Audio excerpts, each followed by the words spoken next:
عسلامة ومرحبا بكم الناس الكل.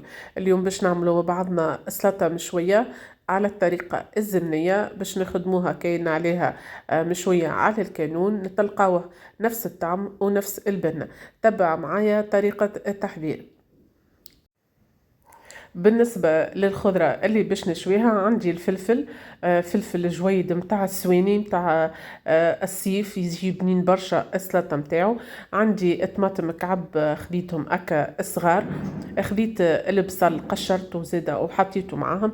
الفلفل مسحته مليح والطماطم زيادة مسحتها مليح ما كتربى وكرا غبيبر ما تشللوهمش بالماء. باش ما يجيك من بعد يجيكم طري على الاخر الفلفل. ماذا بيكم تمسحوا بحاجه هكا بابي اسويتو تمسحوا الفلفل. وحطيت 3 سنون ثوم. تحب تعمل كونتيتي اكثر تحب تعمل راس كامل انت والكونتيتي نتاع الثوم اللي تحبها. وخديت وحطيتهم على المقلة الفوند كيما تراو هذيك. فما طريقة أخرى متاع شويين نزيد نوريه لكم بعد شوية. الثوم بالنسبة للثوم هكا فيسا فيسا ما تشوي ما فيه شروح فيسا ما يتشوي اتنحيه. وخديت نقلب في الفلفل كيما تراو بالطريقة هذيك. حتى وكان مش مشوي الكل راهو ما يقلقش تحصلوا على طعم بنين برشا. وخديت تويكا ساشي لازم هو سخون تحطوه في ساشي وتغطيو عليه باش من بعد التقشير متاعو يجينا سهل بالكمية ونحطو في ساشي.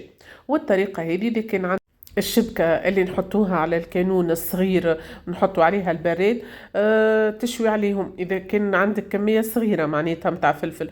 وإلا تحط أكل متاع الشواية متاع الفور. تبقى البلاتو ذيك تاع الشواي وتحطه على الكانون الكبير الغاز الكبير معناتها وتشوي الفلفل على روحك راهو يجيك زاده بنين بنين على الاخر. كاين عليك تشوي فيها على الكانون. شوفوا اللون متاعو كيفاه. وهذوكم الطريقتين اللي نحضروا بهم سلطة مشوية كاينها على الكانون تعطيكم نفس الطعم ونفس البنة. المهم تختار الفلفل لازم يكون الفلفل نوعه باهي مش الفلفل يبدا قديم ولا يبدا لايث والا يبدا متاع بيوت مكيفه راهي ما تجيش بنينه. وبالنسبه للكعبه البصل هاكا خليتها لين طابت مليح وكل شويه تقلبها توطي عليها وقت اللي تحط البصل وتحط الطماطم توطي على النار تخليها في المتوسط باش يطيبوا باش يتشويو. فقلهم خاطر كي تعلي النار يتحرقوا ويقعد من داخل متاع القلب متاعهم ني. ها هيك شوفوها تويكا البصل كيفاه تشوي مليح ومن داخل زدا كيف كيف هاكا طايب. وحتى الثوم زدا كيف كيف راهو تحبوا تكثروا من الثوم اكثر تحطوا راهو ثوم. بالنسبه لي انا ما نحبش برشا فيها ثوم نقصت فهمتني. وبالنسبه للطماطم خديت طماطم الصغيره اللي ما فيهاش ماء. فما طماطم الاخرى الاكبر شويه تبدا فيها برشا ماء وهذه اللي متوفره متاع الوقت هذا واللي تخديتها. راهو تعرف كي تاكلوها وهي نيه الطماطم هذه بنينه اكل النوع اللي تبدا حلوه من داخل. وبطبيعتها سلطة فما مكثر العباد ما تحبهاش مطمطمة فهمت ما تحبش فيها برشا طماطم. احنا الأغلبية نحبوها فيها شوية. هذاك علاش خديت كونتيتي صغيرة متاع طماطم مكعب. راهو انت اذا كنت تحب زايدة طماطم تنجم تكثر. وتوا الفلفل من بعد ما خليته في الساشي حتىكش رجعت عليه كما وندى كما نقولوا احنا ولينا اتري هكا شفتوا الطريقه سهل على الاخر تقشيره. نحاول نقشروه بشويه وهو حار والفلفل بطبيعته حار انت باش ما تحرقش يدك. اعمل بالطريقه هذيك. شدوا من الحرف وقشر بالسكينه راهي تجيك سهله على الاخر. واذا كان زاده ما تحبش الحار الزريعه تنحيها تحب تخلي شويه زريعه تحب تنحي. بالنسبه اللي تبدا لونها غامقه انا ننصحكم نحيوها الزريعه. اما اللي تبدا بيضه كيما توا باش نوريه لكم خليوها راهي تزين يسر السلطه وحاره بطبيعك خليت منها شويه. وتحاولوا تسيسوا انه متمسوش برشا بيديكم الفلفل. وحطيت تويكا رشه ملح. وحطيت شويه ملح من الاول بالكل نحط الملح. وكي انا نرحي في الفلفل رحيت من الاول البصل والثوم رحيتهم شويه. زدت رحيت معاهم الطماطم زدها شويه. واخر حاجه حطيت الفلفل ودوب شويه رحيته ما تكثروش باش ما يجيكمش مرحي برشا.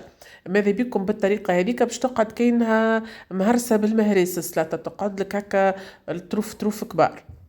وحطيت شوية ثوم شايح بالطبيعة ريحته بيدي، وحطيت شوية تابل وكروية وعصرة صغيرة قارص، يعني شوية قارص، وشوية زيت زيتون. هذيك التخليطة الأولى متاع السلطة. وتويكا باش نصبوها سلطة، شوفوا كيفاش منظرها. خليتها مدججة شوية، يعني ما رحيتهاش على الاخر، باش تظهر كاين عليها مهرسة بالمهريس. وهيكا مش مصيبة الماء متاعها. ماذا بيك ما ترحيهاش برشا باش ما تميسش.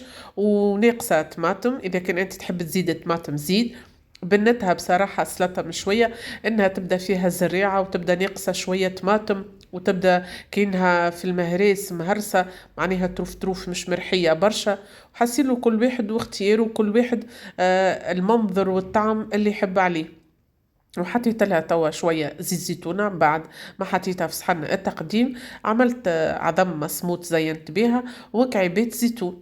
ومن بعد الاختيار رجع لك انت، راهو تنجم تزيدها تن، هي معروفة سلطة مشوية معها رشة تن، اما انا مش متوفر عندي خدمتها